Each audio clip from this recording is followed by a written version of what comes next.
Bonjour, ici Amélie Drainville pour CTRP. Nous sommes présentement avec Odette Sarrazin, qui est responsable du regroupement Vigilance Hydrocarbures du Québec pour la Naudière et qui a remporté la reconnaissance de personnalité de l'année de la MRC de Dautrey. Bonjour, Madame Sarrazin. Bonjour, jeune demoiselle. Vous allez bien? Très, très bien, oui. OK. Est-ce que vous pouvez nous parler un peu de la reconnaissance que vous avez eue? On se sent comment quand on reçoit un tel prix? Écoutez, j'étais plutôt gênée. Je m'attendais pas à ça. C'était surprenant. Mais par contre, de savoir qu'on est reconnu pour le travail qu'on fait, le travail bénévole, et c'est surtout que moi, ça me permettait de reconnaître tout le travail citoyen qui est fait derrière moi, comme j'ai déjà expliqué.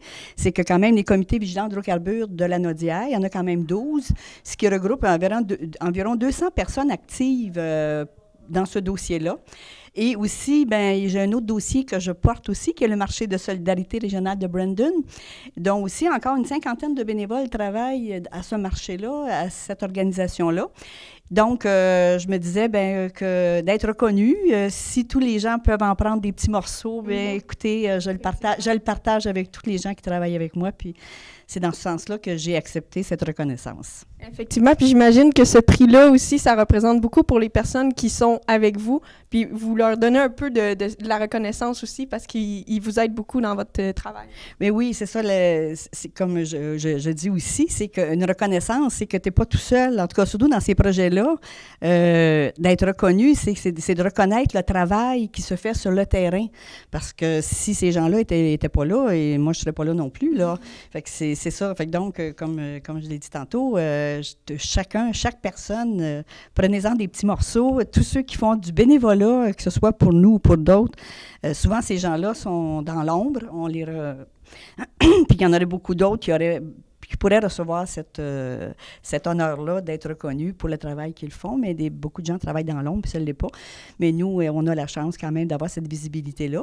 Et de l'avoir, c'est ça, on espère qu'il va y avoir de plus en plus de monde qui va embarquer dans notre train et qu'on va travailler avec plus de citoyens encore possible.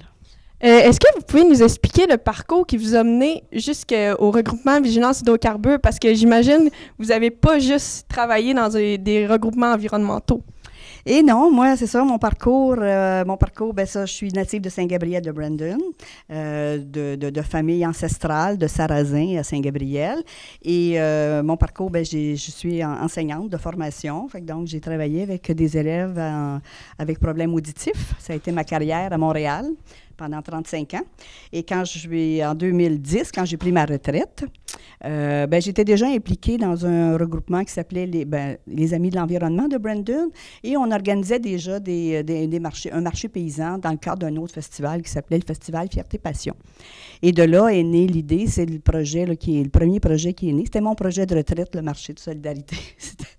Je pensais de me consacrer uniquement à ce projet-là. Mais c'est ça. Fait que donc, on a mis en place le marché de solidarité en 2010. Et en 2012 est arrivée l'histoire qu'on apprend que toute la plaine du Saint-Laurent est sous permis gazier. Et donc, il pourrait y avoir ici de la fracturation pour l'extraire du gaz ou du pétrole de schiste. À cette époque-là, c'était plutôt le gaz de schiste. Là, on vient d'apprendre qu'on a du pétrole de schiste ici. Là, ce n'est pas le sujet présentement qui nous préoccupe dans la Naudière, mais ça pourrait le devenir un jour. Fait que donc, suite à ça, on a été approchés, les Amis de l'environnement, pour sensibiliser les gens à cette problématique-là qui arrivait dans la Naudière. Et là, c'est ça, j'ai commencé, c'est ça, on a formé le premier comité vigilance gaz de schiste à Saint-Gabriel de Brandon en février 2012. Et de là, avec la sensibilisation des gens, puis là, avec le pipeline, l'oléoduc qui arrive en 2013, là, il y a vraiment eu une mobilisation citoyenne et c'est comme ça que j'ai été amenée à travailler avec des gens qui voulaient s'impliquer et s'engager à défendre le territoire, l'eau potable et ce qu'on appelle le bien commun des Lanaudois et du Québec. OK. Puis d'où vient ce désir en vous d'aider les gens? Alors, grande question. J'ai pas fait de psychanalyse, j'ai pas fait de thérapie. Mais je ne sais pas, peut-être étant l'aîné d'une famille de 5 enfants, c'est ça, nos parcours familiaux fait en sorte qu'à un moment donné, tu prends des responsabilités. Et, puis dans l'enseignement, aussi, c'est un emploi qui demande du don de soi et probablement que c'est né comme ça. Puis, c'est une question difficile à expliquer, là, mais c'est ça, doit faire partie de ma nature ou bien de mon ADN ou de mes gènes. Vous avez ça en vous. En tout cas, ça paraît dans ce que vous faites. On voit que vous avez ça en vous avec tout ce que vous avez entrepris depuis votre retraite. C'est assez impressionnant quand même, tout ce que vous avez fait, là. Mais c'est que c'est les valeurs que je porte. C'est des valeurs communautaires, c'est des valeurs comme je dis, c'est du vivre ensemble, c'est la valeur de la communauté. Et que nous, les citoyens, on a la force de changer, on a la force citoyenne, on a la force motrice de changer ou de modifier le cours des événements en faveur des citoyens, en faveur de nos communautés. Et moi, je me dis, si on veut que nos villages vivent, que nos villages ou quartiers, si on pense à Montréal, il faut que les gens s'impliquent. Les choses n'arriveront pas tout seuls. Si on attend que la main Providence nous donne des choses, on va attendre longtemps, puis ça ne sera peut-être pas à notre goût et selon nos valeurs. Fait que donc, moi, les valeurs de solidarité, d'équité, de démocratie, pour moi, ça m'habite. Et c'est ça. Fait que donc, c'est vraiment le vivre ensemble, moi, qui fait que c'est ma pensée, ma philosophie de vivre. En tant que directrice du regroupement Vigilance Hydrocarbures du Québec pour la Naudière, c'est quoi votre travail? Donc, je vais préciser le titre dans un premier temps. Je suis coordonnatrice de la Naudière. Je suis coordonnatrice régionale, c'est que dans la structure du regroupement Vigilance Hydrocarbures Québec, on a des postes de coordonnatrice régionale. Donc, moi, je suis coordonnatrice régionale pour la Naudière. Ce poste-là, moi, la mission que je me suis donnée dans ce regroupement-là, puis comme coordonnatrice, c'est de former des comités de vigilance. C'est vraiment, moi, je voudrais que dans tout la Naudière, que chaque municipalité ait son comité de citoyens.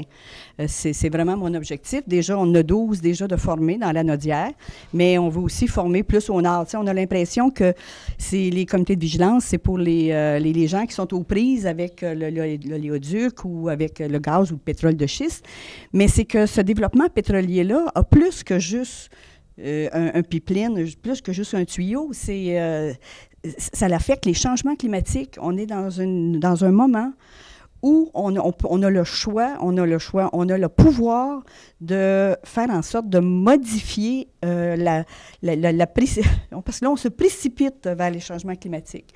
Alors que si on prend le temps de faire des bons choix, on peut ralentir ce changement-là. Il est amorcé. C'est sûr qu'on est dans une époque où les changements climatiques sont amorcés. Mais de là à le faire se précipiter, de dire on s'en va dans le développement pétrolier, puis les gaz à effet de serre, allons-y, c'est pas grave, on a encore des climato-sceptiques là, dont on parle. Mais tout avec le groupe, le GIEC, le groupe le GIEC qu'ils appellent, là, je ne pourrais pas dire le nom, après c'est un mouvement mondial où tous les scientifiques, tous les chercheurs disent qu'on est dans l'époque où on atteint presque le seuil critique là, irréversible que le changement climatique va s'emballer. Fait que donc, moi, c'est pour ça que je dis, formons des comités de citoyens partout, parce que tout le monde a besoin d'être informé. Ça, c'est un grand enjeu, mais aussi pour supporter ceux qui auraient peut-être à vivre un pipeline ou un puits de pétrole sur leur terrain. Tu sais, quand on est dans le Nord, on peut s'imaginer que ça ne nous arrivera pas, qu'on ne manquera pas d'eau potable, tu sais, mais ça se passe ailleurs. Non, on est voisins, on fait partie, c'est ça, comme je dis toujours, du vivre ensemble. Le vivre ensemble, c'est vivre dans son village, mais c'est vivre dans sa MRC, c'est vivre dans sa région, c'est vivre sur une planète qui s'appelle Terre. Vous parlez de vivre ensemble, c'est intéressant parce que ma prochaine question était par rapport à ça. Dans le vivre ensemble, il y a plusieurs personnes qui ont des opinions divergentes. Et on sait bien que ce ne sont pas tous les gens qui ont des valeurs écologistes en eux. Et ces gens-là se disent souvent, mais Voyons les écologistes, ça n'a pas de cohérence ce que vous nous dites parce que vous voulez pas qu'on fasse passer le pétrole dans des trains parce qu'il y a des accidents, comme à Lac-Mégantic, on a un bon exemple. Vous voulez pas qu'on le fasse passer par bateau parce qu'il y a des déversements, c'est pas bon pour les poissons. Vous voulez pas non plus le faire passer par pipeline parce que c'est dangereux pour nos terres agricoles et pour les milieux humides. Branchez-vous, on a besoin de pétrole pour faire rouler notre voiture. Vous êtes rendu ici aujourd'hui en voiture, j'imagine.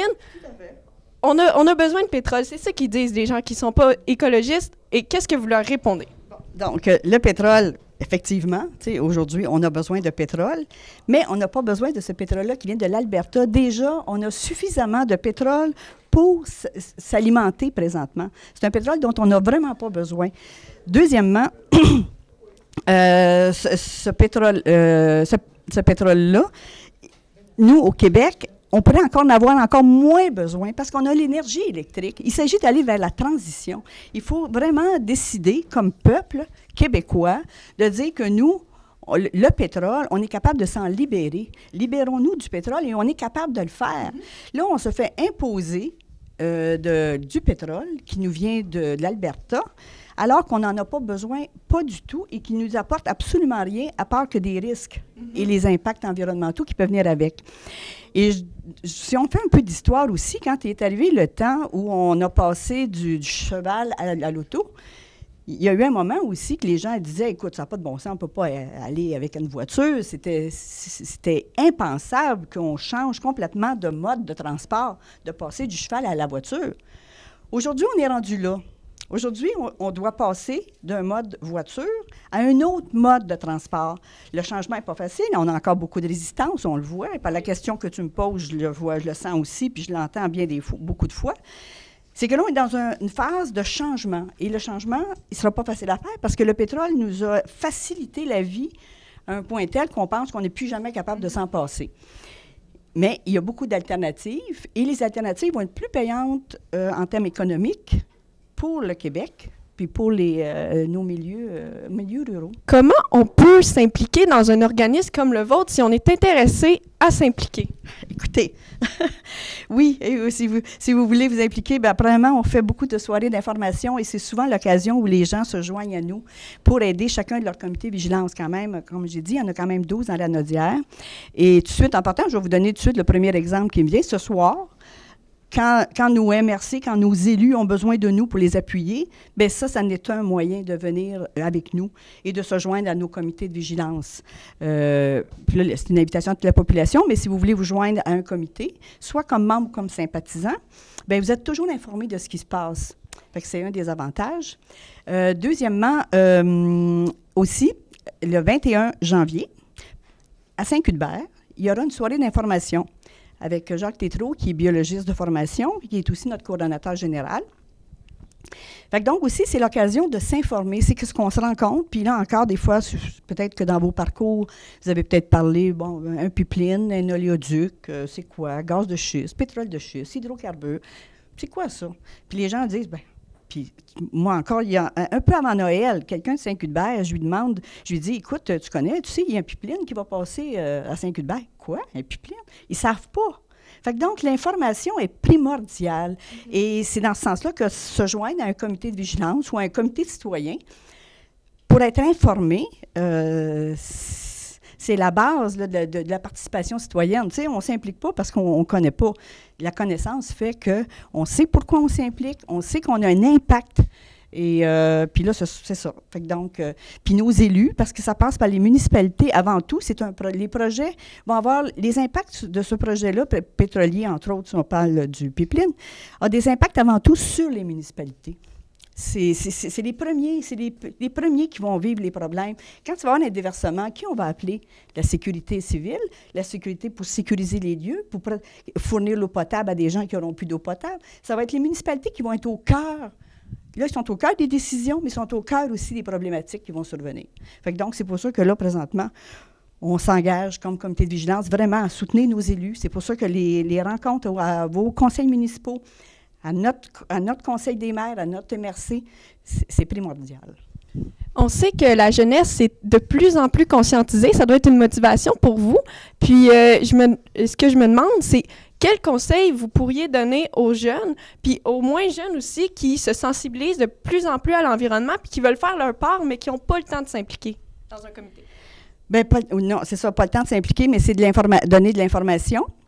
Déjà, tu sais, si vous n'êtes pas dans un comité, mais que vous recevez l'information, mettons que vous vous joignez à un comité de vigilance, vous n'avez pas le temps de vous impliquer, puis de planifier, d'être en réunion, puis de planifier une activité, mais de dire, moi, je vais être sympathisant à ce comité-là, je vais donner mon nom, parce que quand je reçois de l'information, je peux le distribuer alentour. Donner l'information aux gens alentour, c'est une des premières choses, en tout cas, qui aide vraiment la sensibilisation puis l'information qu'on peut donner aux citoyens. C'est d'en parler. Il faut que tout le monde soit au courant. D'aller passer une soirée de temps à autre à son conseil municipal, à son conseil des maires, quitte à vous apporter un livre, si des fois il y a des moments où vous trouvez que c'est un peu ennuyant ou embêtant, mais le fait d'être là puis d'entendre, c'est ça, nos élus, parce que, comme je le dis, les élus, c'est une partie de notre vie. Là. C'est comme quand je parle du vivre ensemble, c'est de vivre avec nos élus. Et comme je dis, c'est les premiers répondants. Fait que donc, je dis aux jeunes et aux moins jeunes, bien, prenez le temps au moins d'aller faire au moins une rencontre ou deux, puis de parler à vos élus, puis de parler de vos préoccupations. Parce que qu'est-ce qu'on s'est fait dire dans ce dossier-là, à un moment donné, avec certains élus, des gens qui sont allés voir leur conseil municipal en disant, bien, t'es tout seul il n'y a pas personne qui est venu me voir, me dire que ça dérangeait. Un oléoduc, de quoi tu parles, toi? Fait que là, les élus, s'il y a une personne qui s'en mêle, bien là, ils disent, écoute, ça ne concerne pas tout le monde, là, tu sais. Fait que donc, c'est ça. Pour les jeunes et moins jeunes, c'est ça, c'est la participation. Il faut être présent aux discussions et aux échanges. Okay. En tant qu'écologiste, auriez-vous un dernier message à dire à la population? Vous êtes comme la représentante des mouvements écologistes dans la Naudière, maintenant que vous avez reçu cette reconnaissance. Donc, votre message d'écologiste à la population? Bien, écoutez, c'est de s'informer, c'est ça, d'avoir l'esprit critique. Puis, il y a plein d'occasions où vous pouvez émettre un commentaire, ne serait-ce que des commentaires quand vous recevez votre journal, puis qu'il y a quelque chose qui vous interpelle. Faites un commentaire.